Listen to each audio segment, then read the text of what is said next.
Good morning అండి అందరికీ. ఇదిగోండి మనం ఇప్పుడు విప్పలమాడక అనే గ్రామంలో ఉన్నాం. ఇది వైరా మండలం, ఖమ్మం జిల్లా. రైతు వెంకటేశ్వరరావు గారు కూడా ఉన్నారు. ఈ వరిలో ఇప్పుడు మనకు కనిపించేది ఈ దుబ్బులనే లెక్క పెట్టడం జరిగింది.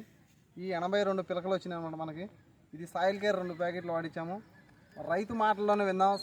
మరి సార్ ఎంత హ్యాపీగా ఉన్నారు, ఎలా వాడారు ఏంటి కూడా రైతు మాటలో విన్నాం. సార్ చెప్పండి, మీరు ఎన్ని ప్యాకెట్లు వాడారు ఏంటి? సార్ ఆయన చెప్పిన మాటకి 2 ప్యాకెట్లు వాడానండి నేను. ఈ పొలం ఎవరిదండి? ఈ పొలం మాదే, అది కూడా మాదే. కానీ దీనికి వాడారా? దీనికి వాడలేదు. దీనికి వాడలేదు. దీంట్లో ఎన్ని పిలకలు వచ్చినాయి? దీంట్లో 42 పిలకలు వచ్చినాయండి. దీంట్లో 85 పిలకలు వచ్చినాయి. ఓకే, మీరు ఏమంటారు దీని గురించి? హ్యాపీ అండి. కొంతమంది చెబుతారు, మీరు రైతులకి చెబుతామండి. ఇప్పుడు రోడ్ ఏమంట ఉంది కాబట్టి మనం చూపిస్తున్నాం, చెబుతున్నాం. ఓకే, ఇది సనజ్ కంపెనీ వాళ్ళ ప్రోడక్ట్లు అండి. మీరు దీనివల్ల ఎక్కువగా దిగుబడి వచ్చింది, మీకు ఖర్చు కూడా తగ్గుద్ది. మీరు చాలా మందికి చెప్పడం వల్ల కొన్ని బెనిఫిట్స్ కూడా ఉంటాయి. అవన్నీ కూడా శ్రీనివాసరెడ్డి చెప్తాడు మీకు.